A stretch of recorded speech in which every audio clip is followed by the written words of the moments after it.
வணக்கம் நண்பர்களே, ஆதிசித்தன் தமிழ் சேனலுக்கு உங்களை அன்புடன் வரவேற்கிறேன்.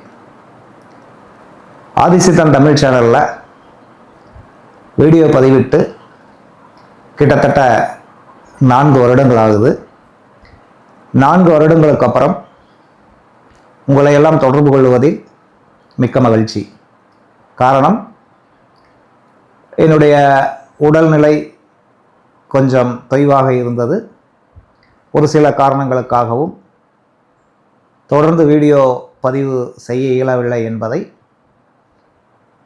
வருத்தத்துடன் தெரிவித்துக் கொள்கிறேன். இதற்கப்புறம் உங்களுக்கு தொடர்ந்து ஒரு பயனுள்ள வீடியோக்களை தருவதில் மிக்க மற்றற்ற மகிழ்ச்சி அடைகிறேன். இந்த ஆதிசித்தன் தமிழ் சேனல் இன்ஃபர்மேஷன் கொடுக்குற சேனல் இல்லை. அஸ்ட்ராலஜி ரீதியாகவும் இயற்கை மருத்துவம் ரீதியாகவும் உங்களுக்கு எஜுகேட் பண்ணக்கூடிய ஒரு சேனலாகத்தான் இந்த சேனலை வழிநடத்தி கொண்டிருக்கிறேன். அதாவது நண்பர்களே, இந்த எபிசோடில் என்ன பார்க்க போகிறோம் அப்படின்னா, ஜாதகம் உண்மையா? ஜாதகத்தில், அதாவது ஜோதிடத்தில் சொல்லக்கூடிய பலன்கள் ஜோதிடருக்கு ஜோதிடர் மாறுபடும். காரணம், ஜோதிடத்தில் பல்வேறு வழிமுறைகள் உள்ளது. அதாவது எல்லாத்துக்குமே பாரம்பரியம் அப்படின்னு ஒன்று இருக்குது. இந்த பாரம்பரிய ஜோதிடத்தை மூலமாகவும், அதாவது பராசுரர் சொல்லி கொடுத்த பாரம்பரிய ஜோதிடத்தின் மூலமாகவும் ஜாமக்கோள் ஆருடம், பிரசன்னம்,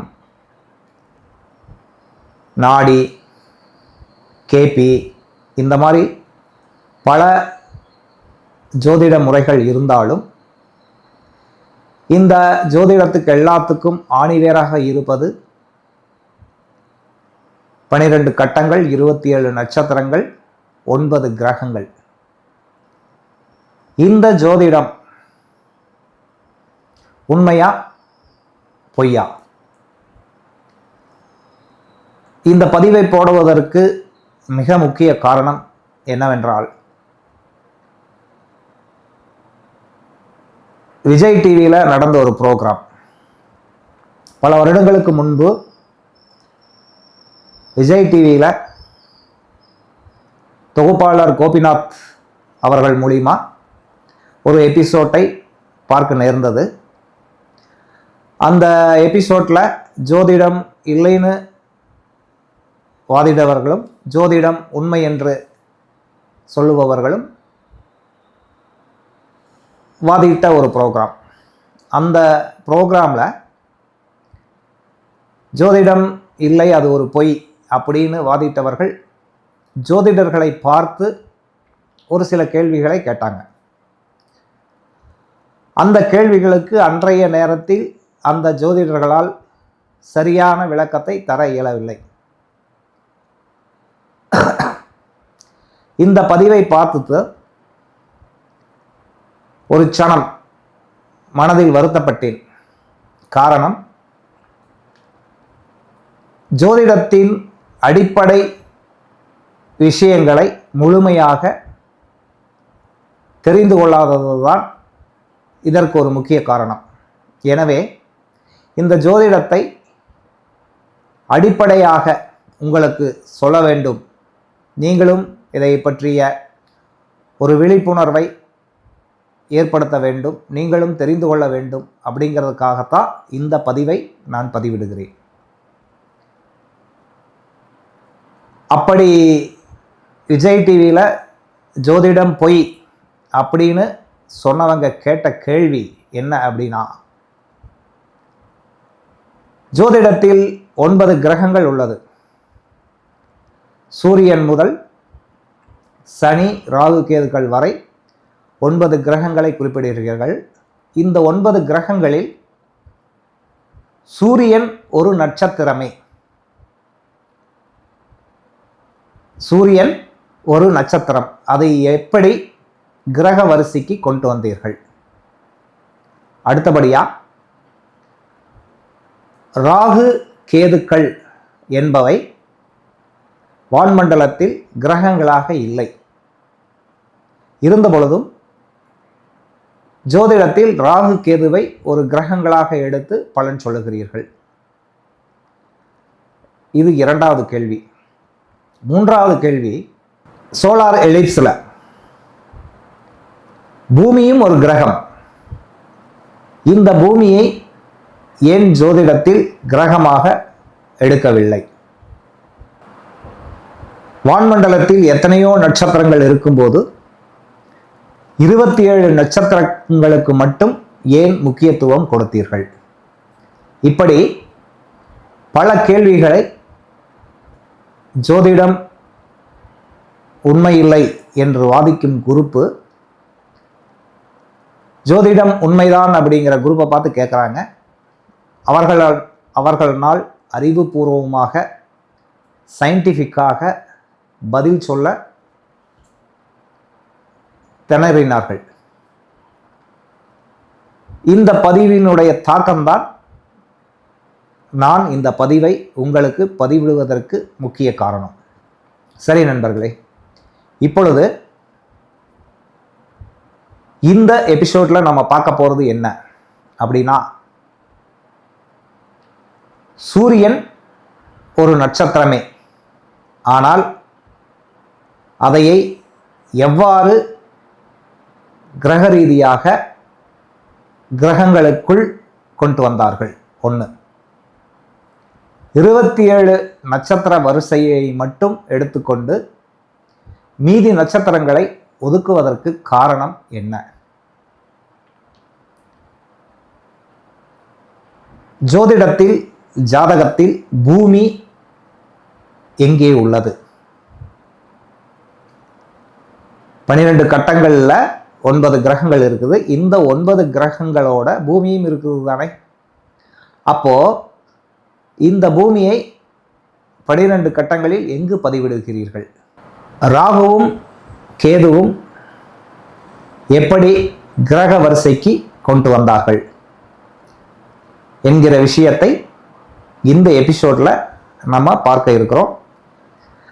என்னுடைய எபிசோட் எப்பவுமே குறைந்தது அரை மணி நேரம் இருக்கும், மேக்சிமம் 1 மணி நேரம் கூட என்னுடைய எபிசோடு இருக்கும். காரணம், நான் உங்களுக்கு இன்ஃபர்மேஷன் கொடுப்பதற்காக பதிவுகளை போடுவதில்லை. உங்களுக்கு இன்ஃபர்மேஷனோட சேர்த்து உங்களையும் ஜோதிட ரீதியாக எஜுகேட் பண்ண வேண்டும் என்கிற ஒரு மோட்டிவேஷன் காரணமாகத்தான் வீடியோ பதிவுகளை பதிவிட்டு வருகிறேன். இப்போ சூரியன் நட்சத்திரமா கிரகமா அப்படிங்கிறத நம்ம முதலில் பார்க்க இருக்கிறோம். இதற்கு போர்டு வைத்து உங்களுக்கு விளக்கம் சொன்னாதான் தெளிவாக புரியும். எனவே போர்டு வைத்து இந்த எபிசோட்டை உங்களுக்கு புரியும்படி விளக்குகிறேன். வாங்க பார்க்கலாம். நண்பர்களே, போர்டில் எழுதியிருக்கிறது உங்களுக்கு தெளிவாக தெரியுதா இல்லையான்னு தெரியல, இருந்தாலும் நான் சொல்லும்போது உங்களுக்கு புரிஞ்சிடும். அதாவது சூரியனை இப்போ நம்ம ஒரு கிரகமாக பாவிக்கிறோம். சூரியன் ஒரு நட்சத்திரம், அது ஒரு எரி நட்சத்திரம். அப்படி எரி நட்சத்திரமாக இருக்கக்கூடிய ஒரு நட்சத்திரத்தை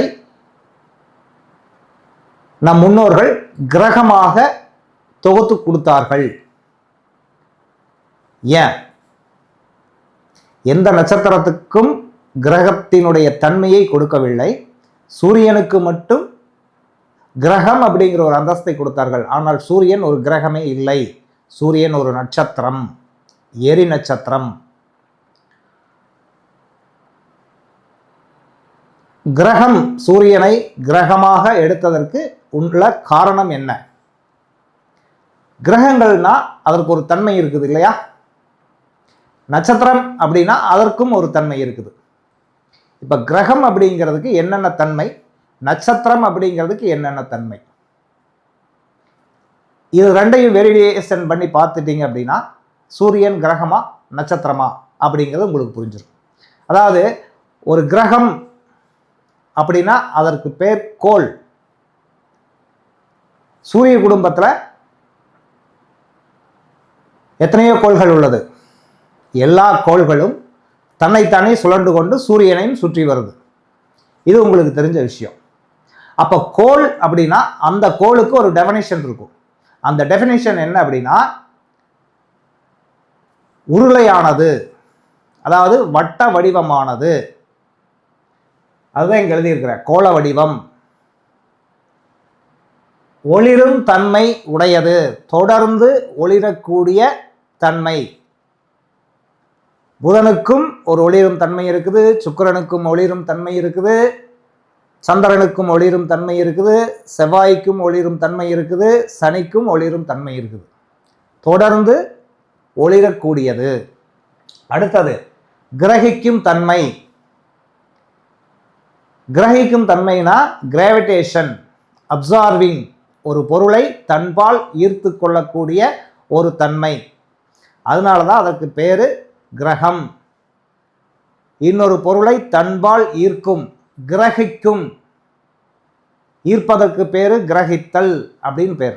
அதனால தான் அதுக்கு பேர் கிரகம். இனிமேல் ஒருத்தரை கரகம் பிடித்தவனே அப்படின்னு திட்டாதீங்க. கிரகம் பிடிச்சவனே அப்படின்னு திட்டுறது அருமையான சொல். ஏன்னா அப்சார்விங் கெப்பாசிட்டி உடையது அப்படின்னு அர்த்தம். அடைச்சி கரகம் பிடிச்சவனே அப்படிங்கிறமா, அது ஒன்றும் தப்பான சொல் கிடையாது, அருமையான சொல். ஏன்னா கிரகிக்கும் தன்மை உடையதுக்கு பேர் தான் கிரகித்தல். அதனால தான் அதுக்கு பேர் கிரகம். அப்சார்விங் தன்மை உடையது, கெப்பாசிட்டி உடையது அப்படின்னு அர்த்தம். அதற்கு அடுத்தது சுழலும் தன்மை உடையது, தன்னைத்தானே சுற்றி கொள்ளும் தன்மை உடையது. இதுதான் கிரகங்களினுடைய தன்மை. அதாவது கோள வடிவம், தொடர்ந்து ஒளிரக்கூடியது, கிரகிக்கும் தன்மை, சுழலும் தன்மை.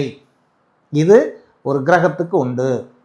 ஆனால் நட்சத்திரத்திற்கு கோள வடிவம் கிடையாது. நட்சத்திரம் ஒரு உருளை வடிவம், கோள வடிவம் கிடையாது. தொடர்ந்து ஒளிராது, கண்டினியூஸ் லைட்டிங் இருக்காது. மின்மினி பூச்சி மாதிரி விட்டு விட்டு ஒளிரக்கூடிய தன்மை. ட்விங்கிள், நம்ம படிச்சிருக்கோமல்ல, ட்விங்கிள் ட்விங்கிள் லிட்டில் ஸ்டார் அப்படின்னு சொல்லி சின்ன பசங்கள்லாம் நம்ம படிச்சிருப்போம். தொடர்ந்து ஒளிரும் தன்மையற்றது நட்சத்திரம். அதற்கு அடுத்தது நட்சத்திரங்களுக்கு கிரகிக்கும் தன்மை, கிராவிடேஷன், அப்சார்விங், தன்பால் ஈர்த்து கொள்ளும் தன்மை நட்சத்திரங்களுக்கு கிடையாது. சுழற்சி அற்றது. எந்த நட்சத்திரமும் தன்னைத்தானே சுற்றி கொள்வது இல்லை, சுழற்சி அற்றது. இதுதான் நட்சத்திரத்தின் தன்மை, இது கிரகத்தின் தன்மை. ஆனால் சூரியன் ஒரு எரி நட்சத்திரமாக இருந்தாலுமே அதற்கு கோள்களினுடைய தன்மையை பெற்றது.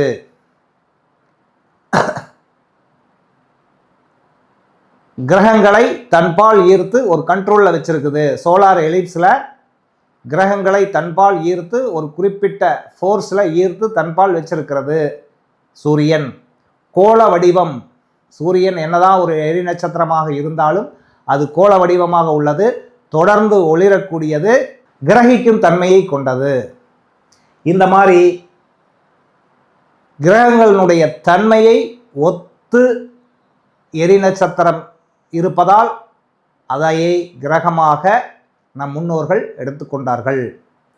சூரியன் உண்மையாலுமே ஒரு எரி நட்சத்திரம். இந்த எரி நட்சத்திரம் கோள வடிவம் உடையது, தொடர்ந்து ஒளிரக்கூடியது, கிரகிக்கும் தன்மை உடையது. எனவே நம் முன்னோர்கள் சூரியனை ஒரு கிரகமாக ஜோதிடத்தில் வைத்தார்கள். சூரியன் ஒரு எரி நட்சத்திரமாக இருந்தாலும் அதையே கிரக வரிசையில் நம் முன்னோர்கள் வைத்து விட்டார்கள். அதற்குண்டான காரணத்தை பார்த்தோம். இப்போ சந்திரன் அப்படிங்கிற ஒரு துணைக்கோள். இதையும் நம் முன்னோர்கள் கிரக ரீதியாக கொண்டு வந்தார்கள். அதாவது சூரிய குடும்பத்தில் சோலார் எலிப்ஸில் பிளானட்ஸ் இருக்கு. அந்த பிளானட்ஸில் ஒவ்வொரு பிளானட்ஸுக்கும் ஒரு துணைக்கோள் உண்டு.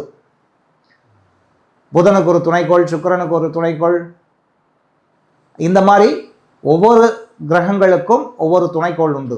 அதுபோல் பூமிக்கு சந்திரன் அப்படிங்கிற ஒரு துணைக்கோள் உண்டு. இந்த சந்திரன் பூமியோட சேட்டலைட். இதை நான் விளக்க உங்களுக்கு புரியும். இப்போ பூமியிலிருந்து நிறைய சேட்டலைட் அனுப்புகிறாங்க. இந்த சேட்டலைட் நம்ம அனுப்பக்கூடிய சிக்னலை எல்லா இடத்துக்கும் அனுப்புது. இதுதான் கான்செப்ட்.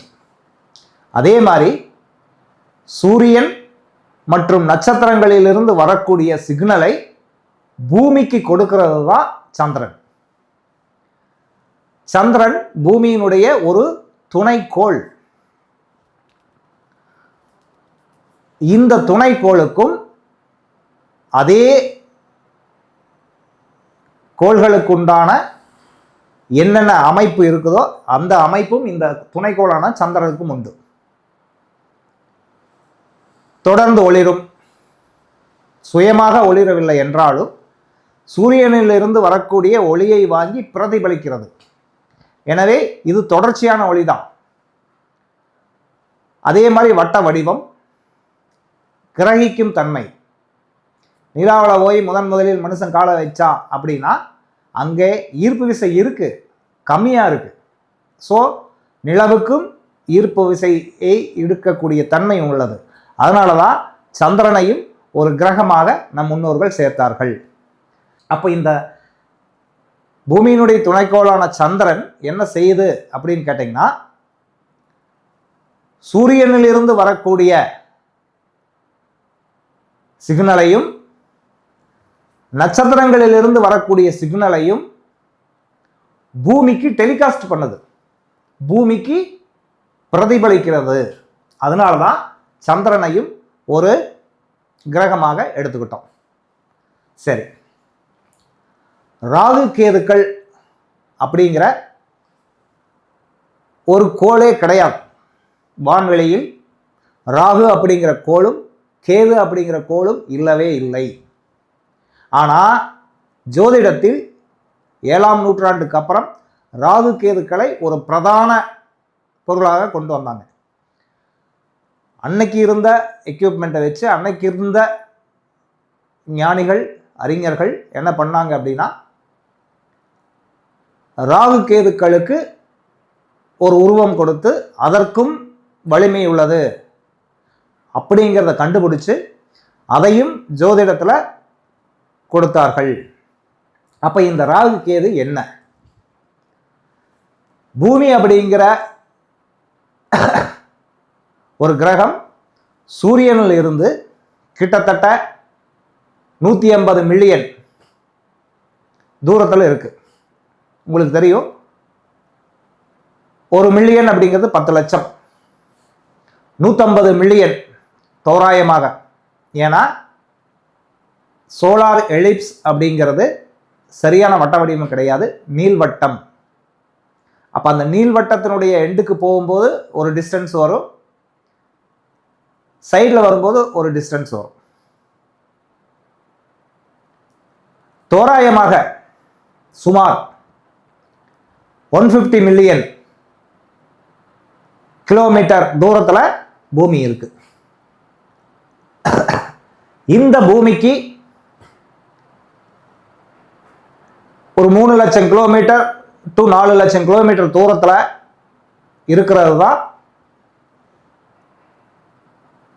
மூன், நிலா, பூமியினுடைய துணைக்கோள். இது பூமியை மட்டுமே சுற்றி வருகிறது. பூமி தன்னைத்தானே சுற்றி கொண்டு சூரியனையும் சுற்றி வருது. மூன் பூமியை சுற்றி வருது.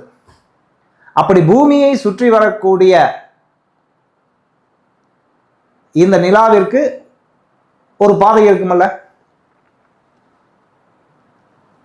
இந்த பாதையும் பூமி சூரியனை சுற்றக்கூடிய பாதையும் வெட்டி கொள்ளும் பகுதி, சந்திக்கும் பகுதி. சந்திரன் பூமியிலிருந்து 5 டிகிரி சாய்வா இருக்கு. பூமியினுடைய நேர்கோட்டில் இல்லை. பூமிக்கு இப்படியும் இப்படியும் ஒரு நேர்கோடு போட்டீங்கன்னா அந்த பூமியினுடைய நேர்கோட்டில் இல்லை. பூமியிலிருந்து 5 டிகிரி சாய்வாகத்தான் மூன் சுத்தி கொண்டிருக்கிறது. அப்ப இந்த சந்திரன் ஒரு சுற்றுவட்ட பாதையை சுற்றி கொண்டிருக்கும் போது அந்த சுற்றுவட்ட பாதையும் பூமி சூரியனை சுற்றும் சுற்றுவட்ட பாதையும், நல்லா கவனிங்க, பூமி சூரியனை சுற்றும் சுற்றுவட்ட பாதையும் நிலவு பூமியை சுற்றும் சுற்றுவட்ட பாதையும் எங்காவது ஒரு இடத்துல சந்திக்கும்ல, அது சந்திக்கக்கூடிய இடம் பூமியினுடைய வட துருவம், பூமியினுடைய தென் துருவம். பூமியினுடைய வடக்கு பகுதியும் பூமியினுடைய தெற்கு பகுதியும் சுற்றுவட்ட பாதையில இந்த சந்திரனுடைய சுற்றுவட்ட பாதையும் வெட்டி கொள்ளும். அப்படி வடக்கு பகுதியில் வெட்டி கொள்ளுவது ராகு என்றும், தெற்கு பகுதியில் வெட்டி கொள்ளுவது கேது என்றும் நம் முன்னோர்கள் வச்சாங்க. பூமியினுடைய ஆர்பிட்டும் சந்திரனுடைய ஆர்பிட்டும் வெட்டி கொள்ளும் புள்ளியே ascending descending. Ascending Rahu, descending Ketu. Ascending வடக்கு பகுதி, டிசெண்டிங் தெற்கு பகுதி. இந்த அசெண்டிங்கும் டிசெண்டிங்கும் ஒரு புள்ளி, இந்த புள்ளிகளும் சும்மா இல்லை, இந்த புள்ளிகளும் நகன்று கொண்டே இருக்கிறது. சந்திரன் எந்த திசையை நோக்கி நகர்கிறாரோ, சந்திரன் எந்த திசையை நோக்கி நகருகிறாரோ அதற்கு எதிர் திசையில் இந்த புள்ளி நகருகிறது. அதாவது நிழல்னு வச்சுங்களேன், நம்ம ஒரு திசையில போகும்போது நமக்கு ஆப்போசிட் திசையில் தான் நிழல் இருக்கும் இல்லையா? அந்த கான்செப்ட் வச்சுக்கோங்க. இந்த அசெண்டிங் டிசெண்டிங்கும் ஒரே இடத்தில் நிற்பதில்லை. இந்த அசெண்டிங்கும் டிசெண்டிங்கும் மூவ் ஆகிக்கொண்டே இருக்கிறது. அப்போ இந்த அசெண்டிங் புள்ளி ராகு, அதனுடைய வேகம் 0.0529. ராகுவினுடைய அசெண்டிங் புள்ளி பின்னோக்கி செல்லும், நிலவு சுற்றும் டைரக்ஷனுக்கு பின்னோக்கி செல்லும். இதனுடைய வேகம் 0.529. டிசெண்டிங்கும் அதே மாதிரி தான், 0.529. எதிர் திசையில் இரண்டும் சுற்றி கொள்ளும். இப்படி இந்த அசெண்டிங் தன் பாதையில் முடிக்க, ஒரு சுற்று முடிக்க 18 வருடங்கள் ஆகிறது. அதனால தான் ராகுக்கு 18 வருடங்கள் கொடுத்தாங்க. ராகு திசைக்கு 18 வருடம் கொடுத்தாங்க. புரிகிறதா உங்களுக்கு? இதுதான் வடக்கில் இருக்கக்கூடிய புள்ளி ராகு, தெற்கில் இருக்கக்கூடிய புள்ளி கேது. இந்த எபிசோட் உங்களுக்கு ஓரளவுக்கு புரிஞ்சிருக்கும்னு நினைக்கிறேன். வாங்க அடுத்த கேள்விக்கு போகலாம். நண்பர்களே, சூரியனையும்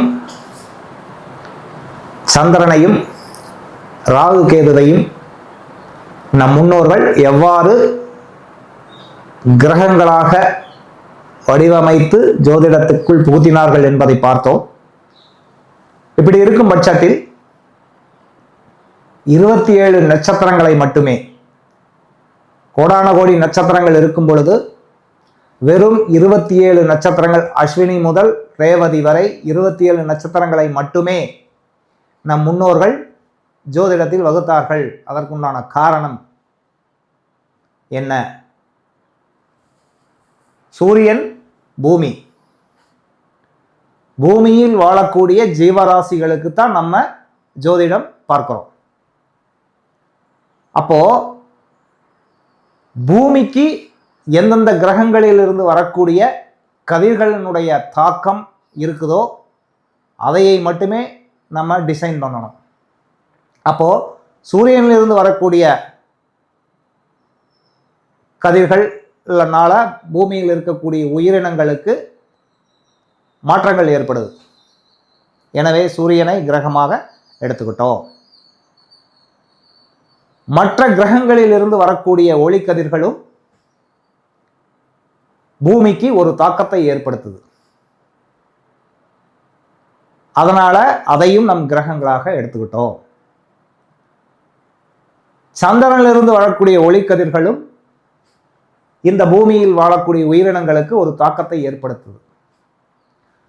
அதனால சந்திரனையும் ஒரு கிரகமாக நம்ம எடுத்துக்கிட்டோம். ஆனா இப்படி சூரியனிலிருந்து வரக்கூடிய ஒளிக்கதிர்களும் சந்திரனிலிருந்து வரக்கூடிய ஒளிக்கதிர்களும் மற்ற கிரகங்களில் இருந்து வரக்கூடிய ஒளிக்கதிர்களும் பூமியில் உள்ள உயிரினங்களை பாதிக்குது. அதற்கு ஒரு தாக்கத்தை ஏற்படுத்துது. அது நல்லதோ கெட்டதோ ஏதோ ஒரு தாக்கத்தை ஏற்படுத்துது. சரி, பொத்தாம் பொதுவாக எல்லாமே ஏற்படுத்தி விடுமா? அதுக்குன்னு ஒரு ரூட் வேணுமல்ல. உதாரணத்திற்கு சன் டிவி சிக்னல் ஒரு டைரக்ஷன், ஜெயா டிவி சிக்னல் ஒரு டைரக்ஷன், விஜய் டிவி சிக்னல் ஒரு டைரக்ஷன். எல்லாமே 0.1 டிகிரி, 1 டிகிரி வேரியேஷனுக்குள்ளதான் இருக்கும். சன் டிவியோட சிக்னலும் ஜெயா டிவியோட சிக்னலும் ரிலையன்ஸ் டிவியோட சிக்னலும் ஏர்டெல்லோட சிக்னலும் எல்லாமே ஒவ்வொரு டிகிரி வேரியேஷன்ல தான் இருக்கும். ஆனா அந்தந்த ஃப்ரீக்வன்சியில வரும்போது தான் அது தாக்கத்தை ஏற்படுத்தும், இல்லையா? அப்போ எத்தனையோ கோடான கோடி நட்சத்திரங்கள் வான்வெளியில் இருந்தாலும் சூரியனிலிருந்து வரக்கூடிய ஒளிக்கதிர்களும் சந்திரனிலிருந்து வரக்கூடிய ஒளிக்கதிர்களும் மற்ற கிரகங்களில் இருந்து வரக்கூடிய ஒளிக்கதிர்களும் பூமியில் இருக்கக்கூடிய உயிரினங்களை ஒரு தாக்கத்தை ஏற்படுத்துகிறது. இந்த ஒளிக்கதிர்கள் ஒரு சிக்னல்ல தான் வரும், பொத்தாம் பொதுவுல வராது. ஒரு அலைவரிசையில வரும். அந்த அலைவரிசை தான் 27 நட்சத்திரங்கள். எல்லா அலைவரிசையிலையும் உங்களுக்கு வராது. ஏதாவது ஒரு அலைவரிசையில் வரும்போதுதான் அந்த தாக்கத்தை ஏற்படுத்துது. அப்போ நம்ம பூமிக்கு மேல் இருக்கிறோம். 180 டிகிரி மட்டும்தான் நம்ம பார்க்க முடியும். பின்னாடி இருக்கக்கூடிய 180 டிகிரியை நம்மளால பார்க்க முடியாது. எப்ப பார்ப்போம்? பூமி அந்த பக்கம் போகும்போது பார்ப்போம். அது இரவாக இருக்கும். ஒரு சைடு பகலாக இருக்கும், இன்னொரு சைடு இரவாக இருக்கும். பூமி ரொட்டேஷன் ஆகிக்கொண்டே தான் இருக்குது. ஒவ்வொரு 180 டிகிரியா நம்ம பார்த்துக்கிட்டு இருக்கிறோம். இந்த 180 டிகிரியில் இருக்கக்கூடிய நட்சத்திரங்களும் பின்னாடி இருக்கக்கூடிய 180 டிகிரி 360 டிகிரியில் இருக்கக்கூடிய கோடான கோடி நட்சத்திரங்களில் அஸ்வினி முதல் ரேவதி வரை இருக்கக்கூடிய 27 நட்சத்திரங்களினுடைய வாயிலாகத்தான் இந்த சிக்னல் பூமியை வந்தடைகிறது. அதுதான் ஒரு மாற்றத்தை ஏற்படுத்துது. சூரியனிலிருந்து வரக்கூடிய ஒளிக்கதிர்கள் சந்திரனால் பிரதிபலிக்கப்பட்டு பூமிக்கு வருது. இது சயின்ஸ். பூமியில் இருக்கக்கூடிய உயிரினங்களில ஒரு தாக்கத்தை ஏற்படுத்துது. அப்ப இந்த சந்திரன் சூரியனிலிருந்து வரக்கூடிய ஒளி, சூரியன் சித்திரை மாசத்துல இருக்கிறார். அப்ப இந்த சூரியன் சித்திரை மாசத்துல பூமி கிட்ட நெருங்கி இருக்கும்போது வெப்பம் ஜாஸ்தியா இருக்குது. அப்ப அந்த ஒளிக்கதிர்கள் வருது. இந்த ஒளிக்கதிர்களை சந்திரன் வாங்கி பூமிக்கு கொடுக்கிறார். இது சயின்ஸ். ஆனா பூமியில் இருக்கக்கூடிய உயிரினங்கள் மேல் ஒரு தாக்கத்தை ஏற்படுத்துது. அந்த உயிரினங்களினுடைய பிறப்பு முதல் வயதுக்கேற்றமாறு குழந்தையாக இருக்கக்கூடிய பட்சத்திலும் இளமையாக இருக்கக்கூடிய பட்சத்திலும் வயோதிக காலத்திலும் ஒரு தாக்கத்தை ஏற்படுத்துது. எப்படி ஏற்படுத்தது? சூரியன் ஒரு நட்சத்திரத்தில் நின்று ஒளியை கொடுக்கிறார். மேசராசியில் 2.25 நட்சத்திரம் இருக்குது. அஸ்வினி, பரணி, கார்த்திகை. இந்த 2.25 நட்சத்திரத்தின் வழியாகத்தான் சூரியனுடைய தாக்கம் பூமியில் இருக்கக்கூடிய உயிரினங்களுக்கு வருகிறது. இதைய சந்திரனும் அந்த ஒளிக்கதிரை வாங்கி, ஏன்னா சந்திரன் தான் மனோகாரகன், அந்த ஒளிக்கதிர்களை வாங்கி அவர் நிற்கும், அன்றைய நாள் அவர் நிற்கும் நட்சத்திரத்தின் வாயிலாக தருகிறார்.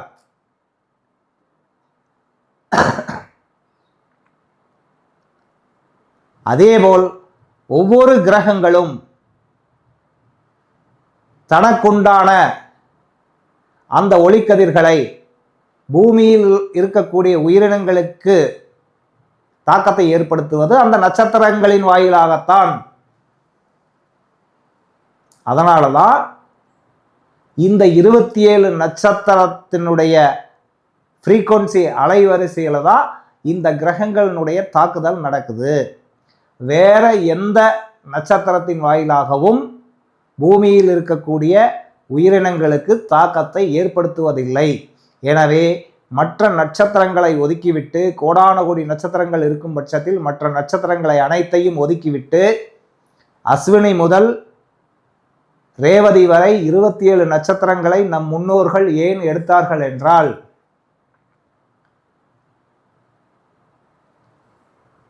சந்திரனுடைய பாதிப்பும் சூரியனுடைய பாதிப்பும் மற்ற கிரகங்களினுடைய பாதிப்பும் இந்த நட்சத்திரங்களினுடைய அலைவரிசை மூலியமாகத்தான் பூமிக்கு வந்து பூமியில் இருக்கக்கூடிய உயிரினங்களின் தாக்கத்தை ஏற்படுத்துது. எனவே இந்த 27 நட்சத்திரங்களை மட்டுமே நம் ஜோதிடத்தில் தேர்ந்தெடுத்தார்கள். அந்த 27 நட்சத்திரங்களையும் இந்த 9 கிரகங்களுக்கு கண்ட்ரோல் பண்றாங்க. அப்போ அந்த 27 நட்சத்திரங்களையும் இந்த 9 கிரகங்களுக்கும் நம் முன்னோர்கள் அந்த நட்சத்திரத்தினுடைய தன்மைக்கேற்றவாறு பிரித்து இந்த 9 கிரகங்களுக்கும் வழங்கினார்கள். என்ன நண்பர்களே, ஜோதிடருக்கும் ஜோதிட ஆர்வலருக்கும் இந்த தகவல் உபயோகமான தகவலாக இருக்கும்னு நினைக்கிறேன். அத்தோடு இன்னொரு செய்தியையும் உங்களுக்கு சொல்லுகிறேன். சூரியன் அதே இடத்துல தான் இருக்கிறாரு. பூமி தான் சூரியனை சுற்றி வருது. இப்படி சுற்றி வரக்கூடியதில் பூமியை நாம் நிலையாக வைத்துக்கொண்டு சூரியன் சுற்றுவதாக நாம் எடுத்துக்கொண்டுதான் பலன் பார்க்கிறோம். அதாவது நம்முடைய ஜாதகத்தில் பூமி இல்லை, இருக்கு. அது எப்படிங்கிறத நான் உங்களுக்கு சொல்றேன். பூமிங்கிற கிரகத்தில் இருக்கக்கூடிய உயிரினங்களுக்கு ஜோதிடத்தை பார்ப்பதால் சூரியன் நிற்கும் இடமே பூமியாக நாம் பாவித்துக் கொள்ளுகிறோம். சூரியன் நிற்கும் பகுதியே நாம் பூமியாக எடுத்துக்கொள்ளுகிறோம். அப்போ சித்திரை மாதம் என்றால் மேச ராசியில் மட்டும்தான் பூமி இருக்குது. இது அஸ்ட்ரானமி. சரியா? அப்போ சூரியன் ஒரு மாதத்தை கடப்பதற்கு ஒரு மாதம் எடுத்துக்கொள்ளுகிறார். அப்போ ஒரு ராசி அப்படிங்கிறது 30 டிகிரி. இந்த ஒரு ராசி அப்படிங்கிறது 30 டிகிரி. இந்த 30 டிகிரியை சூரியன் கடப்பதற்கு, சூரியன் மீன்ஸ் பூமி கடப்பதற்கு ஒரு மாதம் ஆகிறது. அப்போ ஒரு நாளைக்கு சூரியன் நகரக்கூடிய டிகிரியினுடைய அளவு 4, தோராயமாக 4 டிகிரி. சரிங்களா? சரி. ஆனா சந்திரன் அப்படிங்கிற கிரகம் 27 நாள்ல ஒரு மாதத்தை கம்ப்ளீட் பண்ணுது.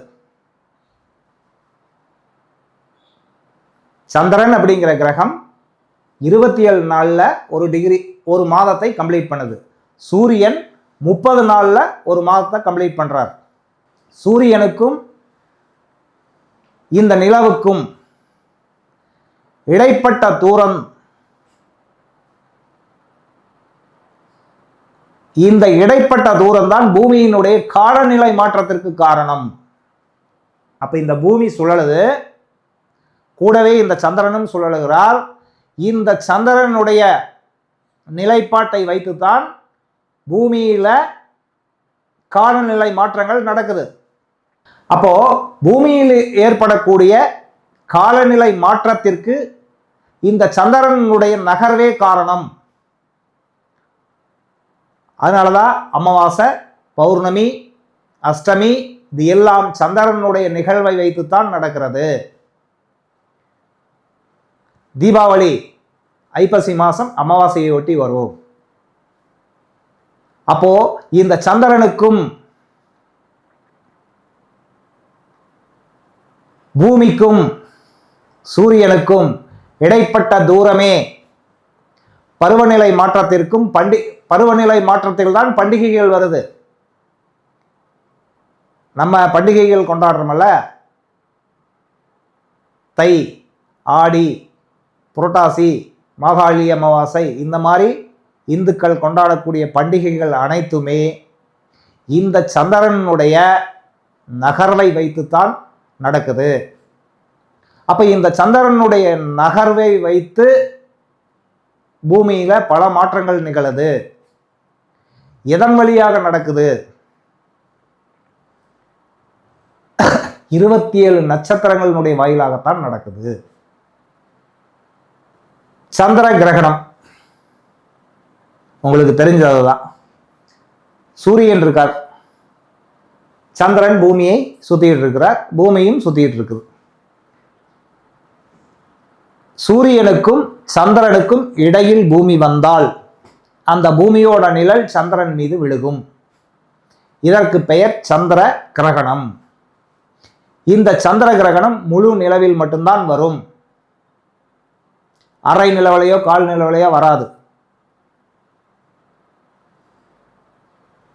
கொஞ்சம் அப்படி வச்சுக்கலாம், மாத்தி வச்சுக்கலாம்.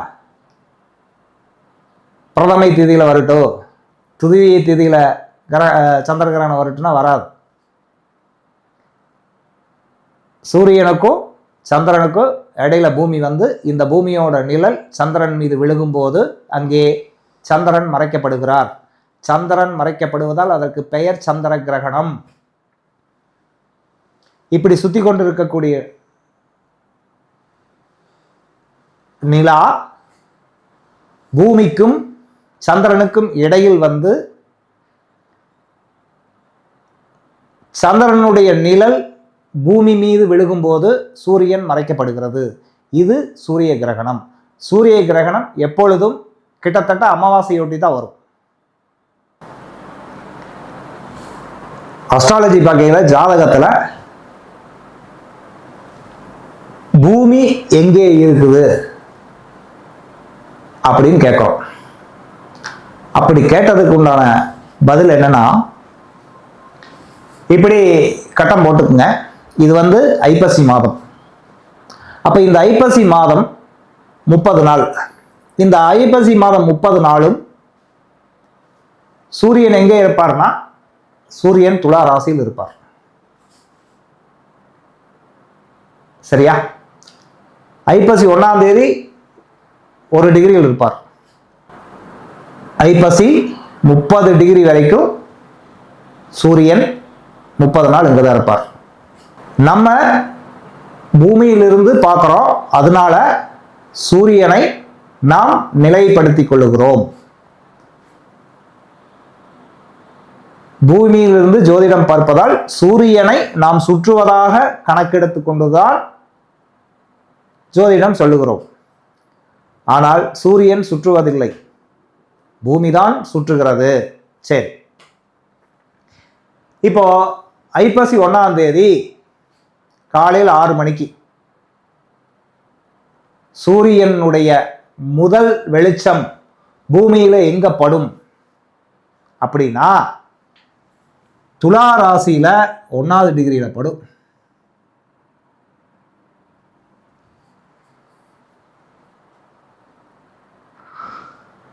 ஐப்பசி மாதம் சூரியனுடைய வெளிச்சம் முதலில் எங்க படும் அப்படின்னா, பூமியில எந்த இடத்துல படுதோ அந்த இடம்தான் பூமி இருக்குதுன்னு அர்த்தம். அப்போ சூரியனுடைய வெளிச்சம் எங்க படுனா, துலா ராசி இருக்கக்கூடிய இடத்துல படுது. அப்போ பூமி இங்கதான் இருக்குது. அப்போ பூமி சுத்திட்டு தான் இருக்குது. அப்ப சுத்தும் போது 11 மணிக்கு சூரியனுடைய வெளிச்சம் அப்படியே நகர்ந்துகிட்டு தான் போகும். சின்ன வயசுல நம்ம படிச்சிருப்போம், பூமி உருண்டை அப்படிங்கிறதுக்கு ஒரு கதை சொல்லியிருப்பாங்க. என்ன கதைனா, பூமி உருண்டையா இருக்குது அப்படிங்கிறதுக்கு கப்பல் வந்துகிட்டு இருக்கும். அப்ப கப்பல் தண்ணியில கடல்ல இருந்து அப்படியே வரும். கப்பலினுடைய கொடி முதல்ல தெரியும். அப்படியே வர வர வர வர வர கப்பலினுடைய கொடி முழுசா தெரியும். அப்புறம் கப்பலினுடைய கார்னர் பகுதி தெரியும். அப்படியே கப்பல் மேலே வரும்போது முழுசா தெரியும். அப்போ மேலே வரும்போது முழுசா தெரியுது அப்படிங்கிறப்போ மையப்பகுதி, சூரியனுடைய மையப்பகுதிக்கு வந்துருச்சுன்னு அர்த்தம். இது பூமி உருண்டையா இருக்குது அப்படிங்கிறதுக்கு உண்டான கணக்கு நம்ம புரிஞ்சுக்கிறதுக்காக சொன்னது. அப்போ இந்த சூரிய ஒளி கொஞ்சம் கொஞ்சமா தான் பூமியில படும். பூமி இப்படி சுத்தும் போது இப்படி அழக்கூடிய சூரிய ஒளி கொஞ்சம் கொஞ்சமா தான் படும். அப்போ முதலில் படக்கூடிய இடம் துலா ராசியில். அப்போ பூமி அங்கதான் இருக்குது. அப்போ பூமி இருக்கக்கூடிய இடம் தான் சூரியன். இது அஸ்ட்ரானமி. ஒவ்வொருவருடைய தனிப்பட்ட ஜாதகத்திலையும் பூமி எங்க இருக்குது அப்படின்னா, ஒருத்தர் காலையில 6 மணிக்கு பிறந்திருப்பார். அப்போ 6 மணிக்கு பூமி எங்க இருந்திருக்கு? இங்கதான் இருந்திருக்கும். அப்போ வெளிச்சம் இங்கதான் பட்டிருக்கும். அதனால லக்னம் 11 மணிக்கு எங்க இருக்கும்? 11 மணிக்கு சூரியனுடைய வெளிச்சம் இங்க படும் மகர ராசிக்கு. 11 to 12 வரைக்கும் மகரம் கும்பராசியில் இருக்கும். சரியாக இரவு 6 மணிக்கு சூரியனுடைய வெளிச்சம் இன்னொரு பக்கத்துக்கு போகும். ஒரு பகுதியிலிருந்து இன்னொரு பக்கத்துக்கு வெளிச்சம் போய்கொண்டே இருக்கும். அப்போ சரியாக 6 மணிக்கு இந்த லக்னம் எங்க இருக்குன்னா இங்க இருக்கும்.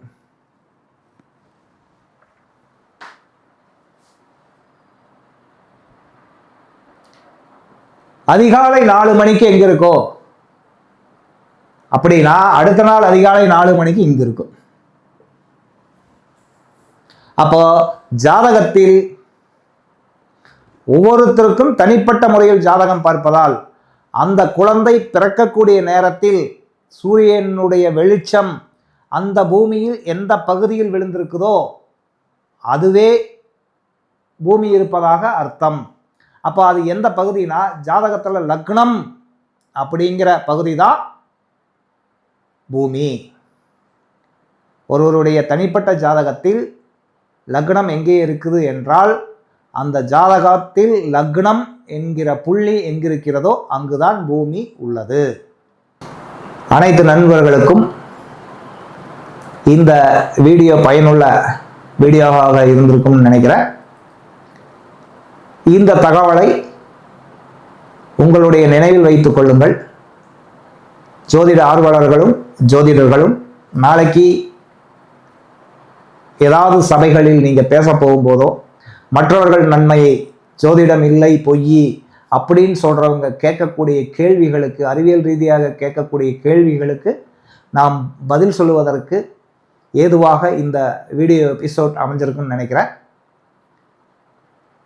ஆதிசித்தன் தமிழ் சேனலை இதுவரைக்கும் பார்த்தமைக்கு நன்றி. மிக்க மகிழ்ச்சி. வாழ்க நலமுடன். என்றும் உங்கள் அன்பில் ஆதிசித்தன் ஜோதிடர், கோவை. வாழ்க நலமுடன்.